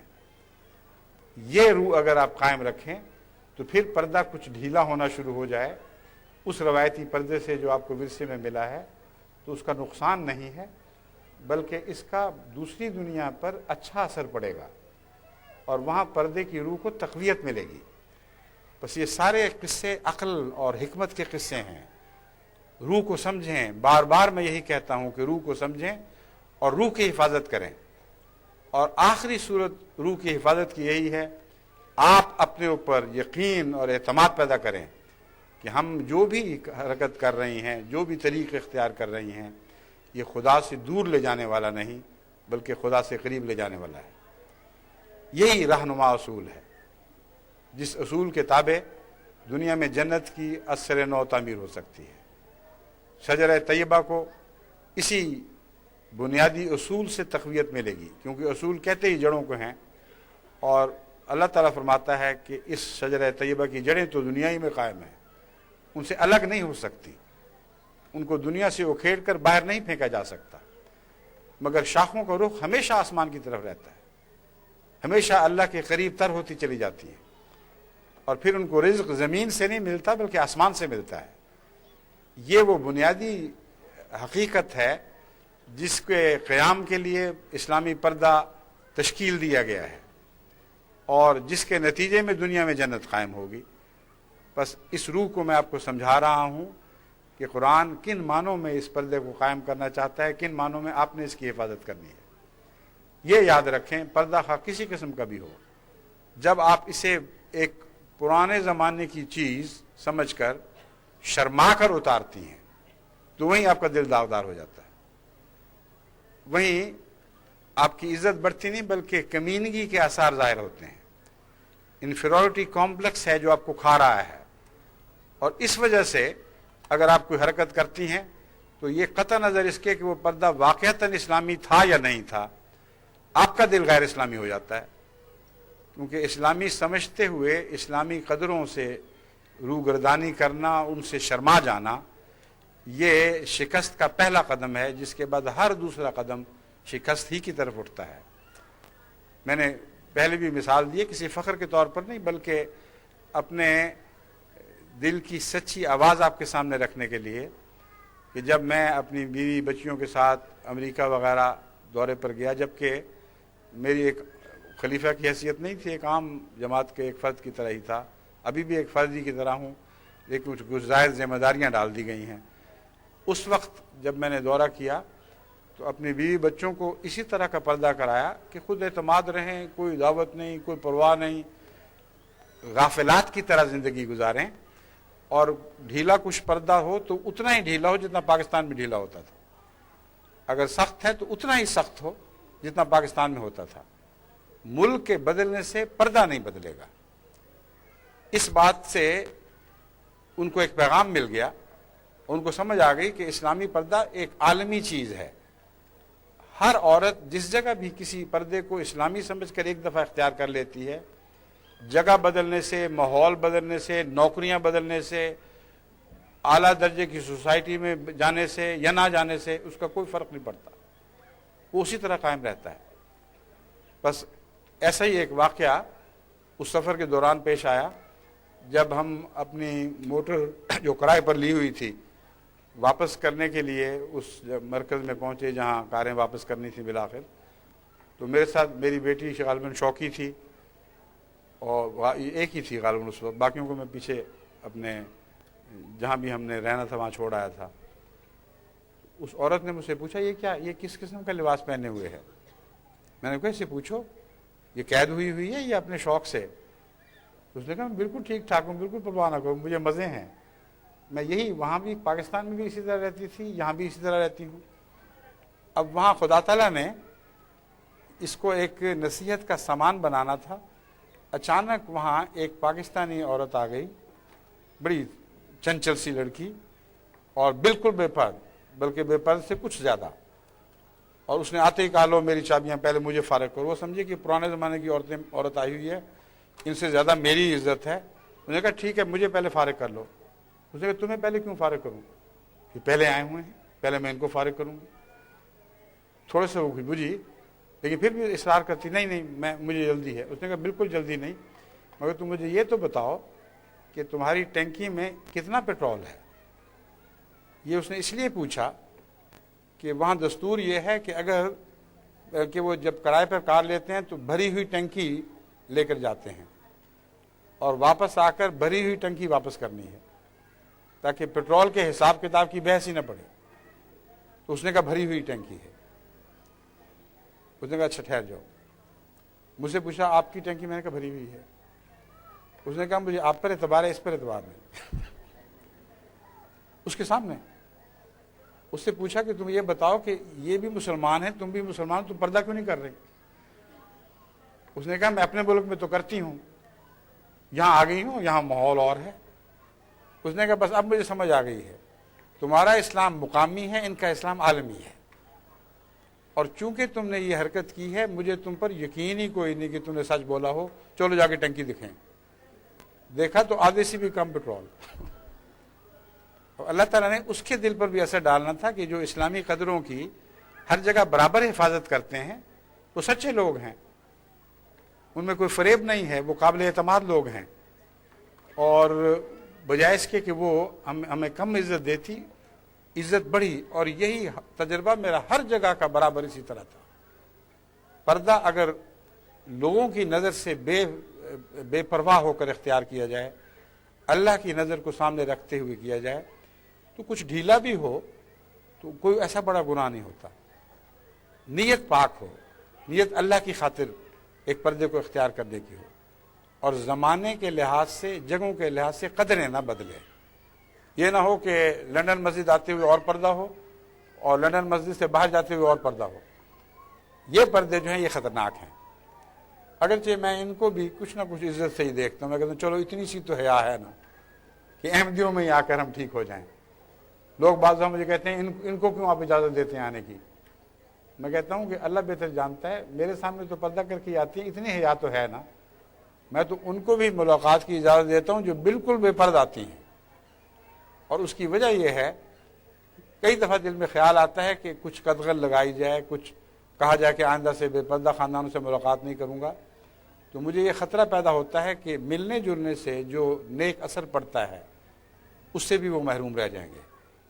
چنانچہ کئی دفعہ میں نے دیکھا ہے کہ بے پرد خاندانوں کی جو بچیاں ساتھ آتی ہیں، بڑے اپنے ڈھنگ نہ بھی بدلیں تو بچیاں نیک اثر قبول کر لیتی ہیں اور ان کے اندر تبدیلیاں ہونی شروع ہو جاتی ہیں۔ ایسی معین مثالیں ہیں کہ وہ ماں باپ جو بے پرد تھے، ملاقاتوں کے دوران ان کی بچیاں قریب آئیں تو انہوں نے خود پردہ شروع کیا اور اپنے ماں باپ کو کہنا شروع کیا ہم تو اسی طرح رہیں گے، ہمیں تو یہ زیادہ پسند ہے۔ تو یہ وہ وجوہات ہیں. یہ نہیں کہ میں ان سے کوئی مرعوب ہوں خاص طور پر.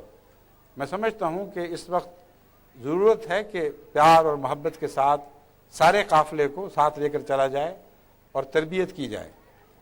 مگر اگر عام معاشرے میں روزمرہ کے تعلقات میں یہ لوگ حد سے تجاوز کرنے لگیں اور بنا بے پردگی بلکہ بے حیائی کے طریق اختیار کرتے ہوئے احمدی شادیوں میں احمدی بیاہوں میں حصہ لیں تو یہ چیز نقصان دہ ہے.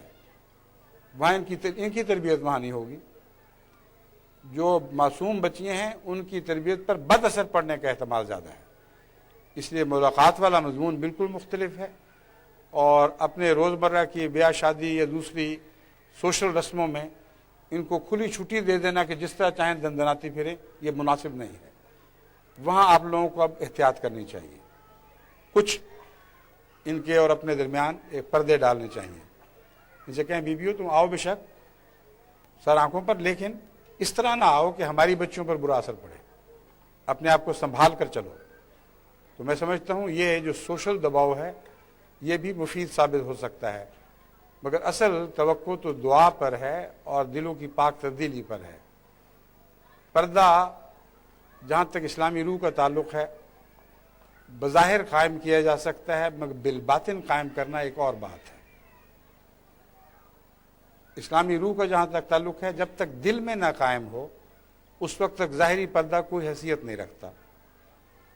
اور یہ بھی غلط ہے کہ ایک انسان پردہ کرنے والی خاتون کو یہ تانے دے کہ جی چھوڑو پرے، پردے کے پیچھے جو کچھ ہوتا ہے وہ بھی ہمیں پتہ ہے، اس لیے ہمیں کوئی ضرورت نہیں ہے. یہ بھی جھوٹ ہے. ایک نفس کی انانیت ہے، ایک قسم کا تکبر ہے اور دراصل اس عورت کی نہیں بلکہ اسلام کے پردے کی تحقیر ہے. جو کچھ پیچھے ہوتا ہے وہ اس کا تمہارے ساتھ کوئی تعلق نہیں، اس کا خدا سے تعلق ہے. تم جو دکھائی دیتی ہو اس سے پرے بھی اور باتیں ہیں جو دکھائی نہیں دیتی، جن کو خود تم نے روک کر رکھا ہوا ہے. کسی عورت کو حق نہیں کہ وہ کہے کہ اچھا پھر بے پردگی تو اتنی رہی، اس سے پیچھے جو کچھ ہوتا ہے وہ بھی ہمیں پتہ ہے. یہ تو پھر آپس میں لڑائیاں شروع ہو جائیں گی، گھٹیا کمینی باتیں. میں جماعت کے معاشرے میں اس قسم کے تان تشنیع کو ہرگز پسند نہیں کرتا. یہ تربیت کا ذریعہ نہیں ہے، یہ نفرتیں پیدا کرنے کا ذریعہ ہیں، یہ اختلافات کو بڑھانے کا موجب ہیں. تربیت کے لیے پاک روح کی ضرورت ہے، قلبی محبت کی ضرورت ہے، اسلام اللہ سے تعلق کی ضرورت ہے. جو بات کہیں خدا کی خاطر کہیں، اور خدا کی خاطر کہیں تو لازماً سلیقے اور وقار کے ساتھ کہیں گی، کیونکہ اللہ کے حوالے سے اس کی خاطر جو بات کی جاتی ہے اس میں کمینگی نہیں آ سکتی. پھر آپ کی نصیحت میں وقار پیدا ہوگا. پھر آپ کی نصیحت تان و تشنیع کا رنگ اختیار کر ہی نہیں سکتی. گہرا درد اس میں پیدا ہوگا، گہری ہمدردی پیدا ہوگی اور وہ زیادہ تبدیلیاں پیدا کرنے کی صلاحیت رکھے گی. ورنہ اگر نفس کے تفاخر میں مبتلا ہو کر، خاندانی تفاخر میں یا معاشرتی تفاخر میں مبتلا ہو کر ایک دوسرے کو تانے دیں گی، ایک دوسرے کو نیچا دکھائیں گی، تو یہ چیزیں آپ کے نقصان کا موجب ہیں، پردے کے فائدے کا موجب بہرحال نہیں بن سکتی. بس قرآن کریم کے حوالے سے میں بعض اور آیتیں آپ کے سامنے رکھتا ہوں. اللہ تعالیٰ نے فرمایا کرنا فی بیوتکن ولا تبرجن تبرج الجاہلیت الاولی، کہ اپنے زیادہ تر اپنے گھروں میں رہا کرو. اس کا یہ مطلب نہیں ہے کہ کام کی غرض سے باہر نہ نکلو. باہر نہ نکلنے کا مضمون ایک اور جگہ ایک سزا کے طور پر بیان فرمایا گیا ہے. یہاں ہرگز وہ مراد نہیں ہے. مراد یہ ہے کہ بے ضرورت باہر نکلنے کا شیوہ اختیار نہ کرو، یہ اچھا نہیں ہے.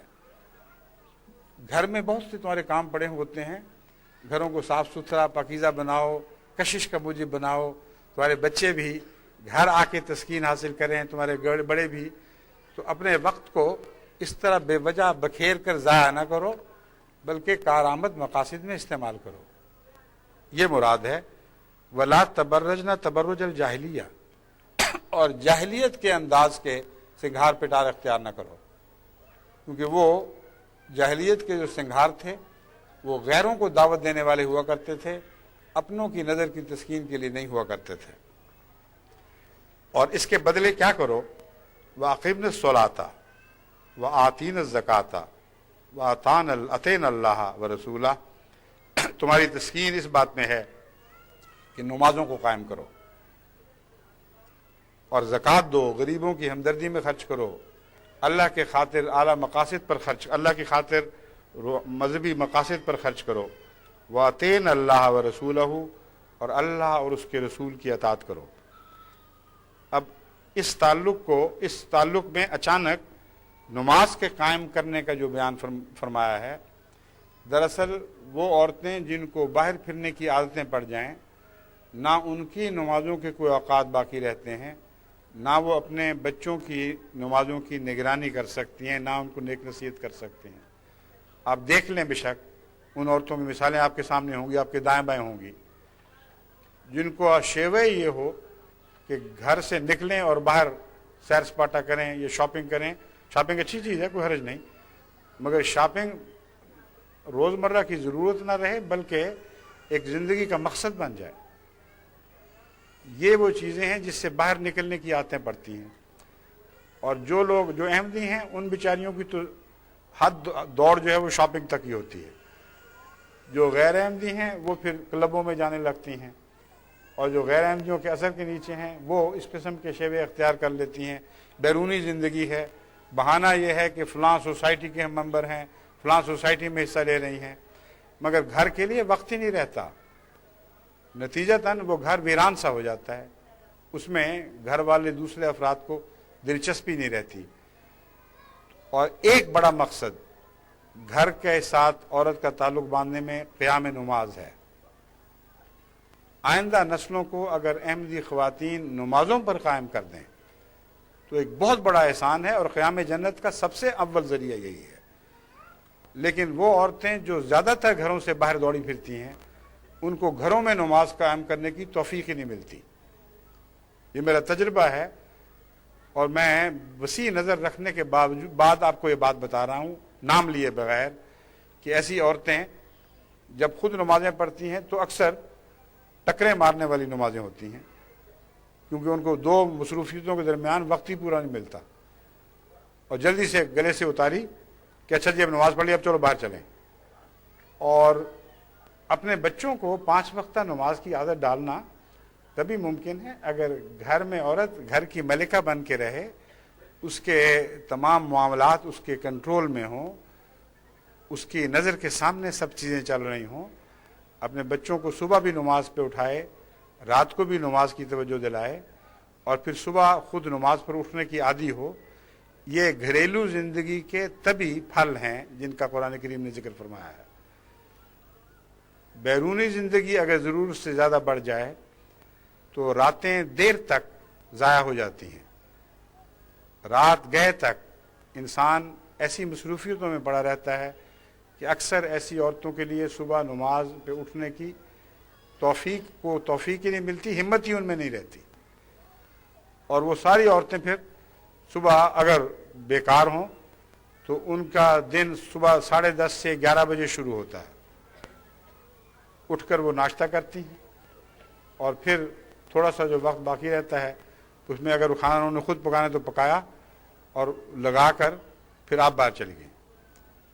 پھر شام کی مصروفیت، پھر رات کی مصروفیت، ایک چکر ہے، بد چکر، جس میں مبتلا ہو کر ان کو تسکین نہیں ملتی. اس لیے زندگی بظاہر ایک دلچسپ اور دیدہ زیب ہے، لیکن آپ اس کا تجزیہ کر کے دیکھیں، ہر وقت کی بے چینی ہے، ہر وقت کی مصیبت ہے.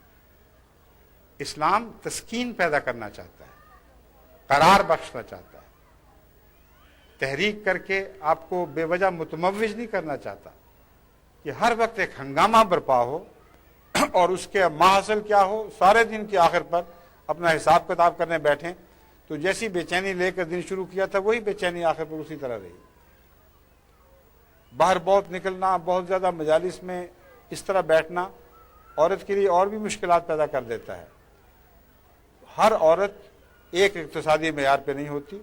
نسبتاً زیادہ امیر عورتیں ہیں، وہ زیادہ قیمتی سنگھار پٹار کرتی ہیں، وہ زیادہ قیمتی کپڑے پہنتی ہیں، ان کے فیشن اور قسم کے ہوتے ہیں، اور ان کی دولت کے قصے بھی مجلسوں میں چل رہے ہوتے ہیں. تو ایسی عورتیں بیچاریاں ہر وقت بے چین ہوتی چلی جاتی ہیں، اور بھی زیادہ بے چین ہوتی چلی جاتی ہیں کہ فلاں کے پاس گئے، دیکھا اس کا کتنا اچھا جوڑا تھا، دیکھا اس نے کہاں سے سنگھار لیا تھا، یہ اس نے امریکہ سے منگوایا تھا، یہ جرمنی سے حاصل کیا تھا، اور وہ جو سلائی کی ہے یہ تو کراچی میں جو سب سے مہنگی سلائی والے دکان ہے وہاں سے لی ہوئی ہے۔ مشغلہ ہی یہ ہے، باتیں ہی یہ ہو جاتی ہیں۔ نماز کے ذکر کا موقع کب ملے گا؟ ذکر الہی ان باتوں میں سجتا ہی نہیں ہے، پھپتا ہی نہیں ہے۔ اور قرآن کریم نماز کے قیام اور ذکر الہی کا ماحول پیدا کرنا چاہتا ہے۔ جہاں یہ پیدا ہو جائے وہ عورتیں، آپ اگر سمجھتی ہیں کہ وہ لذتوں سے محروم ہیں تو بالکل دھوکہ ہے۔ جو تسکین، جو وقار ان عورتوں کے چہروں پر ظاہر ہوتے ہیں وہ چیز ہی اور ہے۔ بچپن میں ہم نے کثرت سے قادیان میں ایسی چلتی پھرتے جنتیں دیکھی ہیں، ان کا مقام، ان کا مرتبہ ہی الگ ہے۔ وہ اس قسم کی چھوٹی چھوٹی چیزوں کو ادنا اور ذلیل اور حقیر سمجھتی ہیں، ان میں محرومی کا کبھی بھی احساس پیدا نہیں۔ ہاں، لوگ جو ان سے ملنے آتے ہیں ان کو تسکین ملتی ہے، جو قریب بیٹھتے تھے ان کو ایک روحانی لذت عطا ہوتی تھی۔ بس اسی دنیا میں رہتے ہوئے وہ اس دنیا کی وجود بن جاتی ہیں۔ یہ وہ عورتیں ہیں جنہوں نے جنت دوبارہ پیدا کرنی ہے اور جو دوبارہ جنت پیدا کرنے کی اہلیت رکھتی ہیں۔ ان کی اولادیں بھی نیکیوں پر قدم مارتی ہیں، ان کے مزاج بھی ہمیشہ اللہ کی طرف مائل رہتے ہیں اور نیک باتوں سے لذت پاتے ہیں۔ بس بظاہر چھوٹی سی باتیں ہیں، کوئی گناہ بھی نہیں ہے۔ میں یہ نہیں کہتا کہ جو باہر نکلتی ہیں وہ گناہوں کی خاطر نکلتی ہیں، ہرگز نہیں۔ بڑی بڑی نیک بیوی ہیں، اپنے آپ کو سنبھالتی ہیں، نکلتی ہیں شوق کی خاطر، مگر مومن کا وقت ضائع ضرور ہو جاتا ہے ایسی باتوں میں، اور ان کے ذہنی رجحانات کو یہ باتیں معین کرتی ہیں، اور ان رجحانات کا اثر آئندہ نسلوں پر اور گھر کے ماحول پر ضرور پڑتا ہے، اور رفتہ رفتہ یہ وہ ماحول ایسا ذکر الہی کے لیے ایسا اجنبی ماحول بن جاتا ہے کہ وہاں وہ پودا لگ نہیں سکتا۔ اور اسی پودے کا نام تو دراصل کلمہ طیب، شجرہ طیبہ ہے، وہی تو پودا ہے جس نے جنت بنانی ہے۔ بس گھر میں اگر اللہ کے ذکر کی باتیں ہوں، خدا کی محبت اور پیار سے آپ کی زندگیاں تسکین پانے والی ہوں، اور پھر جو عورت کی طبعی ضروریات ہیں جس کو خدا تعالیٰ نے خود بیان فرمایا ہے اس میں بھی دلچسپی ہو، وہ بے رونق اور بدزیب دکھائی نہ دیں، سلیقے والیاں ہوں، لیکن متداول مزاج کی، متناسب زندگی اختیار کرنے والی، تو ان پر کوئی گناہ نہیں ہے۔ ہرگز ان کا شاپنگ بھی گناہ نہیں بن سکتا، ہرگز ان کا دوسری دلچسپیوں میں حصہ لینا بھی گناہ نہیں بن سکتا، مگر اگر اتنا لیا جائے، اتنی دلچسپی لی جائے کہ دین سے نظریں غافل ہو جائیں اور دنیا کی طرف مائل ہو جائیں، بلکہ چپکنے لگیں دنیا سے، تو یہ وہ خطرناک منزل ہے جس کے بعد پھر واپسی کی توقع بہت کم رہ جاتی ہے۔ بظاہر یہ عورتیں پاک باز بھی دکھائی دیں تو آئندہ کے لیے پاک بیج چھوڑ کر نہیں جاتی، بلکہ معاشرہ دن بدن گرتا چلا جاتا ہے، اور اس میں شجرہ خبیثہ کے پنپنے کے لیے زیادہ سازگار ماحول پیدا ہو جاتا ہے۔ چنانچہ اللہ تعالیٰ یہ ذکر کرنے کے بعد فرماتا ہے نمازوں کو قائم کرو، تمہارا اولین فرض ہے، زکوٰۃ دو، اور زکوٰۃ دینا اپنی ذات میں ایک لذت رکھتا ہے۔ آپ میں سے وہ خواتین، اور بہت سی ہوں گی میں امید رکھتا ہوں، جن کو غریبوں سے ہمدردی ہے، وہ غریبوں پر کچھ نہ کچھ خرچ کرنا، ان کا غریبوں پر کچھ نہ کچھ خرچ کرنا ان کا ایک دائمی مزاج بن چکا ہوتا ہے۔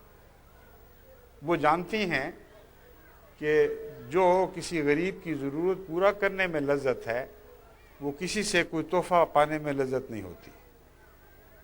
زمین آسمان کا فرق ہے۔ کہاں وہ لذت کہ کسی بھوکے کو آپ کھانا کھلانے کے موجب بنے، کسی غریب عورت کو جو تن ڈھانپنا چاہتی ہے مگر تن ڈھانپنے کے لیے کپڑے نہیں، اس کو مخفی ہاتھوں سے کپڑے پہنائیں، اور یہ جانتے ہوئے کہ اللہ کی پیار کی نظریں آپ پر پڑ رہی ہوں گی۔ کہاں یہ لذت، کہاں کسی سے ایک اچھا قیمتی جوڑا تحفے میں حاصل کر لینا۔ وہ آیا اور گیا، بات ختم ہو گئی، شکریہ ادا ہو گئے، مگر جو عطا کی لذت ہے وہ ایک دائمی لذت ہے، وہ ایسی لذت ہے جو آپ کے کردار پر گہرے اثر مترتب کر جاتی ہے، آپ کو پہلے سے بہتر بناتی چلی جاتی ہے، آپ کی عزت اپنی نظروں میں بڑھتی چلی جاتی ہے اور خدا کی نظر میں بھی آپ کی عزت بڑھتی چلی جاتی ہے۔ بس لذتیں مختلف قسم کی ہیں، ایکسائٹمنٹ میں بھی لذت ہے، تسکین میں بھی لذت ہے، کچھ مانگنے اور لینے میں بھی لذت ہے، کچھ عطا کرنے میں بھی لذت ہے۔ اللہ نے جو اسلام کا مزاج بنایا ہے اس کا تعلق عطا کی لذتوں سے ہے۔ چنانچہ قرآن کریم میں اللہ تعالیٰ فرماتا ہے کنتم خیر امت اخرجت للناس، اے امت محمدیہ، آج تک جتنی بھی امتیں نکالی گئی ہیں تم ان میں سب سے بہتر ہو۔ کیوں بہتر ہو؟ اخرجت للناس سے، کیونکہ تم بنی نوع انسان کو فائدہ پہنچانے کے لیے پیدا کیے گئے، تم سے خیر دوسروں کی طرف چلتا ہے، جاری ہوتا ہے، تمہارا فیض غیروں کو عطا ہوتا ہے، تمہارا ہاتھ ان کے سامنے فیض پانے کے لیے نہیں پھیلایا ہوا، وہ تم سے فیض پاتے ہیں۔ یہ بنیادی وجہ ہے کہ تم بہترین ہو۔ اور امر واقعہ یہ ہے کہ جن کا فیض دوسروں کو پہنچے، جو سکون ان کو نصیب ہوتا ہے، جو چین وہ پاتے ہیں، اس کی کوئی مثال دنیا میں دوسری جگہ دکھائی نہیں دیتی۔ اپنے ہاتھ سے اپنی ضرورتیں کم کر کے، اپنی ضرورتیں کاٹ کر، اپنے بچوں کی ضرورتیں کم کر کے اور کاٹ کر غریبوں کی خاطر خرچ کرنا، یہ بھی ایک نشہ رکھتا ہے، اور یہ وہ نشہ ہے جس کا کوئی ہینگ اوور نہیں ہے، کوئی بعد میں ضمیر کے چرکے نہیں ہیں، بلکہ ایسی لذت ہے جو دائمی آپ کے وجود کا حصہ بن جاتی ہے۔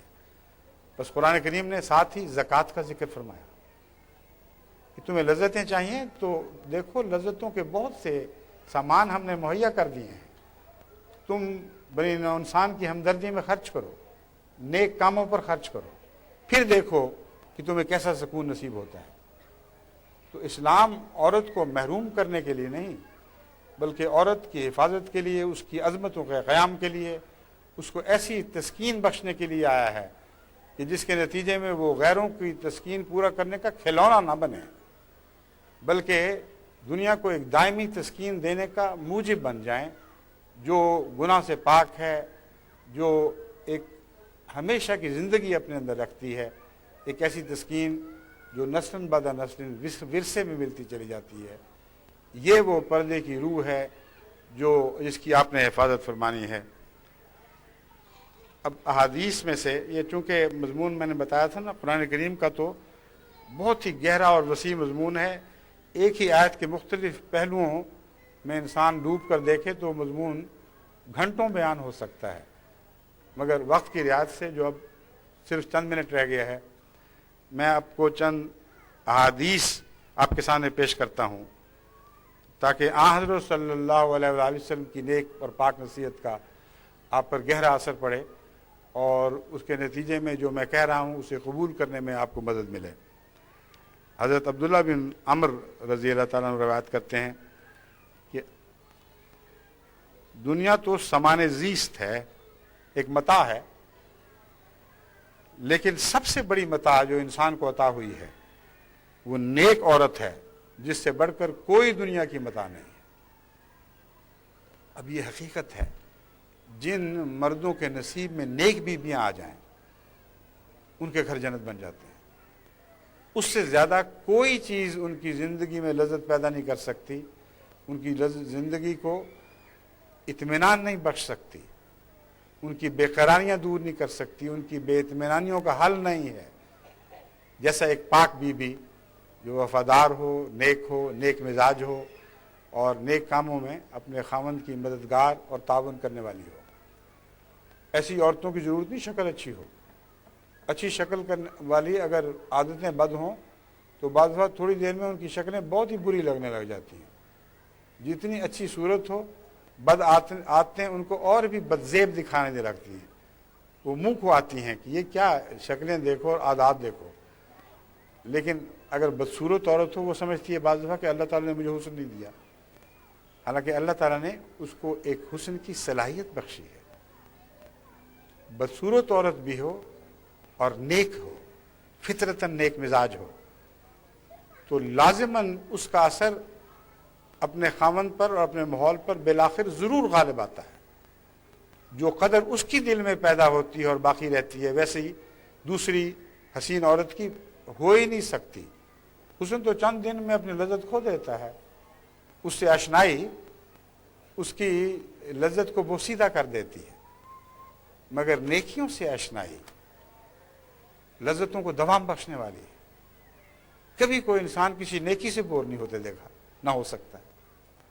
ایک نیک مزاج آدمی ہو، آپ کے ساتھ چل رہا ہو، اس کی نیکی کا حسن جب بھی جلوہ گر ہوگا آپ کو غیر معمولی کشش سے اپنے ساتھ اپنی طرف کھینچے گا.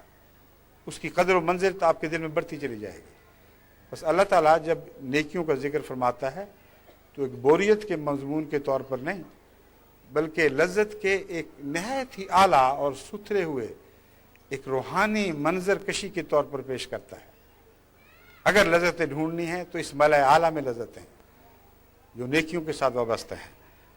اور حضرت صلی اللہ علیہ وآلہ وسلم نے اس کا خلاصہ یوں بیان فرمایا کہ دنیا میں تو اللہ تعالیٰ نے ہر قسم کی متاع پیدا کی ہے، یہ ہے ہی متاع عارضی فائدوں کی دنیا ہے، مگر سب سے اچھی متاع نیک عورت ہے. اس سے بہتر زندگی کی کوئی متاع نہیں. اسی لیے حضرت صلی اللہ علیہ وآلہ وسلم نے عورت کی محبت کا عورت سے جو تعلق تھا آپ کی ذات میں اس کو نماز کے ساتھ باندھا ہے. حیرت انگیز بات ہے. فرماتے ہیں دنیا کا دل اس میں ہوگا، اس میں ہوگا، اس میں ہوگا، میرا دل تو یا نماز میں اٹکا رہتا ہے یا عورت میں ہے یا خوشبو میں ہے. اور نماز اور خوشبو کے ساتھ عورت کے مضمون کو باندھ کر یہ بتا دیا کہ اس تعلق میں کوئی نفسانیت نہیں ہے، کیونکہ نہ خوشبو میں نفسانیت ہے نہ عبادت میں نفسانیت ہے. عبادت کی جو اعلیٰ قدریں ہیں وہ ایک نیک بیوی کے رفاقت سے انسان کو نصیب ہوتی ہیں، اور یہ جو جنت ہے یہ آئندہ نسلوں میں جاری و ساری ہو جاتی ہے، آئندہ جنتوں کے قیام کے لیے ضروری ہو جاتی ہے. اس پہلو سے آپ کو پردے کی روح کو سمجھ کر اپنے اوپر پابندی سمجھ کر اختیار نہ کریں، بلکہ یہ سمجھیں کہ آپ کو عظیم نصیحتیں کی جا رہی ہیں. مردوں کی غلامی سے آزاد کیا جا رہا ہے. بے پردگی کی تعلیم دینے والے مرد ہرگز آپ کی خاطر یہ نہیں کر رہا ہے، اپنے نفس کا کھلونا بنانے کی خاطر یہ کر رہے ہیں. اسی لیے دنیا کی سب سے زیادہ مہنگی انڈسٹری کاسمیٹکس کی انڈسٹری ہے، جہاں ارب ارب ڈالر وہ کھینچ کر لے جاتے ہیں، اور مرد چاہتے ہیں کہ عورت کو اور ننگا کریں اور دکھائیں اور وہ اور محتاج ہوں آرٹیفیشل ذرائع کے، مصنوعی حسن کی تعمیر کی اور محتاج ہوتی چلی جائیں، اور اس طرح ان دنیا کی دولتیں چند ایسے ہاتھوں میں سمٹتی جائیں جن کا مقصد سوائے اس کے کچھ نہیں کہ عورت کو ایک بے عزت کھلونے کے طور پر دنیا کے سامنے پیش کریں. قرآن آپ کی عزت قائم کرنا چاہتا ہے. حضرت صلی اللہ علیہ وآلہ وسلم آپ کی عزت کا قیام چاہتے ہیں، ہرگز آپ کو بے وجہ پابند نہیں فرمانا چاہتے. اور آپ کی تو ادا سے یہ بات پھوٹتی تھی. دیکھیں کون نبی ہے جس نے یہ کہا ہو کہ تمہاری جنتیں تمہارے ماؤں کے قدموں کے نیچے ہیں. نکال کے تو دکھائیں، تمام دنیا پہ نظر ڈال کے دیکھ لیں. محمد مصطفیٰ صلی اللہ علیہ وآلہ وسلم کے سوا دنیا کا کوئی نبی نہیں ہے جس نے عورت کو ایسا عزت کا مقام بخشا ہو. تمام اسلامی تعلیم، تمام مذاہب کی تعلیم دراصل اسی مقصد کے لیے ہے کہ انسان کو جنت عطا ہو. اور محمد رسول اللہ علیہ وسلم فرماتے ہیں تمہاری ماؤں کے قدموں تلے تمہاری جنتیں. کتنا بڑا وسیع مضمون ہے. اس مضمون کا اس سے بھی تعلق ہے جو میں ابھی بیان کر چکا ہوں. اگر مائیں جنت بنانے والی ہوں گی تو ان کی قدموں سے ان کی اولادیں جنتیں لوٹیں گی، اور وہ جنتیں وراثتاً آگے چلتی چلی جائیں گی. لیکن اگر مائیں ایسی نہ ہوں تو انہی قدموں کے نیچے جہنم بھی ہو سکتی ہے. بس جس تعلق میں حضرت صلی اللہ علیہ وآلہ وسلم عورت کا مقام اور مرتبہ پیش کر رہے ہیں اس تعلق کو سمجھیں، اس مضمون کے حوالے سے اس حدیث کا معنی سمجھنے کی کوشش کریں. فرماتے ہیں تمہاری جنتیں تمہارے ماؤں کے قدموں کے نیچے ہیں. ایک فرما بردار اولاد کا تصور بھی اسی سے پیدا ہوتا ہے، اسی سے پھوٹتا ہے. ایسی نیک ماں کا تصور جس کے قدموں میں جتنا اولاد آئے اتنا ہی وہ جنت کے قریب ہوتی چلی جاتی ہے، یہ مضمون بھی اس میں موجود ہے۔ پھر یہ کہ عورت کو کتنا بلند مقام حاصل ہے، یعنی مردوں باپوں کے قدموں کی چیزیں جنت نہیں دکھائی، ماؤں کے قدموں کے نیچے جنت دکھائی ہے۔ پھر ماؤں کی ٹھنڈی چھاؤں کا ذکر بھی موجود ہو گیا، کیسے ماں کی ٹھنڈی چھاؤں خواہ وہ بوڑھی بھی ہو جائے ہمیشہ اولاد پر تسکین کی سائے ڈالتی ہے۔ ایک بوڑھی ماں کا غم بھی بوڑھی اولاد کو بعض دفعہ بے چین کر دیتا ہے، خود بڑی عمر کو پہنچ چکی ہیں لیکن ماں کی کمی پوری نہیں ہوتی۔ اس کی وجہ یہ ہے کہ ماؤں کے قدموں تلے جنت کا ایک یہ بھی معنی ہے، جیسی ماں کی ٹھنڈی چھاؤں ہے، جیسی اس کی تسکین ہے، ویسے اور کسی رشتے کے نصیب نہیں۔ تو عورت کے مقام کو دیکھے کہاں سے اٹھا کر کہاں تک محمد رسول اللہ نے پہنچا دیا۔ کیسے ممکن ہے کہ حضرت صلی اللہ علیہ وآلہ وسلم عورت کی حق تلفی کی تعلیم دیں؟ آپ نے تو قدم قدم پر عورت کے حقوق کی حفاظت فرمائی، ایسی حفاظت فرمائی کہ دنیا میں کبھی کوئی انسان، کوئی مرد ایسا پیدا نہیں ہوا جس نے عورت کی حقوق کی خاطر ایسی جدوجہد فرمائی، ادنا باریک باتوں میں کا خیال رکھا۔ ایک دفعہ ایک اونٹ کو ذرا تیزی سے بھگایا گیا تو حضرت صلی اللہ علیہ وسلم نے فرمایا قواریرا قواریرا، اس پہ عورتیں بیٹھی ہوئی ہیں، وہ تو شیشے ہیں، ان کا خیال رکھنا۔ اس باریک نظر سے آپ نے عورت کا خیال رکھا ہے کہ وہ گھر جو اسلام بظاہر عورت کے سپرد کرتا ہے، اس میں بھی حضرت صلی اللہ علیہ وسلم سب مردوں سے بڑھ کر اپنی بیویوں کے مددگار ہوتے تھے، بلکہ بعض دفعہ ان سے بڑھ کر گھر کے کام کر لیا کرتے تھے۔ بس یہ وہ دونوں کا باہم نیکیوں پر تعاون ہے جو دنیا کو جنت عطا کرے گا۔ یہ مضمون تو جیسا کہ میں نے بیان کیا ہے بہت وسیع ہے، بکثرت حوالے میرے پاس ہیں جن میں حضرت مسیح موعود علیہ السلام کی نصائح بھی ہیں، مگر اب چونکہ وقت ہو چکا ہے، نماز کا وقت قریب ہے، اس لیے اب میں آپ سے اجازت چاہتا ہوں۔ میں امید رکھتا ہوں کہ آئندہ ان چھوٹی چھوٹی رسمی بحثوں میں اپنے وقت ضائع نہیں کریں گی کہ فلاں کا پردہ اچھا ہے یا میرا پردہ اچھا ہے، فلاں ضروری ہے یا غیر ضروری ہے۔ اگر روح اسلام کو اب سینے سے چمٹائے رکھیں، اگر آپ کے دل اسلام کی روح کے ساتھ دھڑکتے ہوں تو ظاہری پردہ خواہ اس نوعیت کا ہو یا اس نوعیت کا ہو، یقیناً آپ مقام میں محفوظ پر ہیں، یقیناً آپ ہی ہیں وہ جن سے انشاءاللہ پردے کی روح ہمیشہ زندہ رہے گی۔ اللہ تعالیٰ ہمیں اس کی توفیق عطا فرمائے۔ یاد رکھیں اگر احمدی خواتین نے یہ جھنڈے ہاتھ سے چھوڑ دیے تو آج دنیا میں کوئی نہیں جو ان جھنڈوں کو اٹھائے، پھر اسلام کا علم گر جائے گا اور ہمیشہ کے لیے گر جائے گا۔ آپ کو خدا نے پیدا کیا ہے کہ اس جھنڈوں کو بلند رکھیں۔ اللہ آپ کے ساتھ ہو، اللہ آپ کو توفیق عطا فرمائے۔ السلام علیکم ورحمۃ اللہ وبرکاتہ۔ اب دعا میں شامل ہو جائیں۔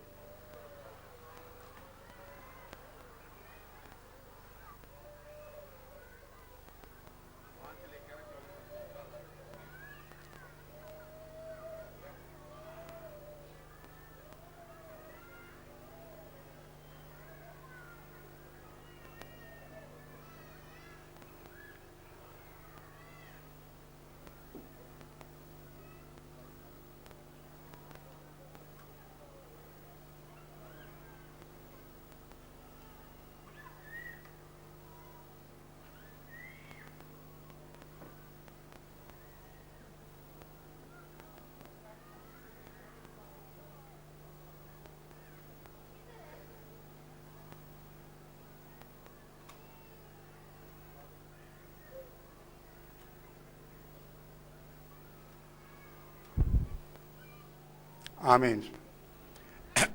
اب چونکہ نماز کا وقت ہو گیا ہے، میں سیدھا نماز کے لیے بھی جا سکتا ہوں، مگر ہو سکتا ہے بعض جلسے میں شریک وضو کر کے نہ آئے ہوں، اور بعض دفعہ حاجت ویسے بھی ہو جاتی ہے وضو دوبارہ تازہ کرنے کی، تو آپ کو میں 15 منٹ دیتا ہوں۔ ٹھیک 1:40 پر انشاءاللہ ہم نماز شروع کریں گے۔ جو وضو کی حالت میں ہوں وہ یہیں بیٹھ کے ذکر الہی کریں اور میرے جاتے ایک دم باتوں میں نہ مصروف ہو جائیں، کیونکہ یہ بھی میں رجحان دیکھا ہے، ادھر نکلا ادھر فوراً باتوں کا ایک ہنگامہ برپا ہو گیا۔ یہ وہ مجلس ہے جس کو ذکر الہی کے لیے مخصوص رکھنا چاہیے۔ ورنہ ذکر الہی کی عادت ہی نہیں پڑے گی. بہت باتیں ہیں گناہ نہ بھی ہوں تو اگر ذکر میں حائل رہیں اور ذکر سے غافل مزاج پیدا کر دیں تو پھر وہ بہت نقصان دہ ہیں. اس لیے یہ یاد رکھیں کہ دینی مجالس کے وقت اور مساجد میں باتوں سے کلیتاً احتراز کریں. عورتوں کی خاموشی خصوصیت سے بہت بڑی نیکی بن جائے گی، کیونکہ جن کو عادت ہو باتوں کی وہ اگر خدا کی خاطر خاموش رہیں تو بہت بڑی نیکی ہے اور اللہ اس کی ضرور جزا دے گا. میں نے تو یہ یہاں تک بھی دیکھا ہے کہ 15-20 عورتیں بیک وقت بول رہی ہوتی ہیں، اور میں اپنے گھر جب آتا ہوں بعض دفعہ تو اب خاندان کے لوگ باہر سے آئے ہوئے مجلسیں لگی ہوئی، میں حیران ہو کے پوچھتا ہوں کہ آپ سب کو سمجھ کیسے آ رہی ہے کہ دوسرا کیا کہہ رہا ہے. وہ کہتے ہیں ہمیں اپنے اپنے مطلب کی آواز سب سمجھ آ رہی ہوتی ہے. اس لیے وہ انتظار نہیں کرتی کہ وہ بات ختم کرے تو میں شروع کروں. ساری بول رہی ہیں، ساری سن رہی ہیں، مگر ذکر الہی پھر نہیں ہو سکتا. اس لیے ان مجالس کو خاص خصوصیت سے ان خاموشیوں کے لیے وقف رکھیں جو دل سے ذکر الہی کی صدائیں بلند کرنے والی خاموشیاں ہوں. اللہ توفیق عطا فرمائے. السلام علیکم ورحمۃ اللہ.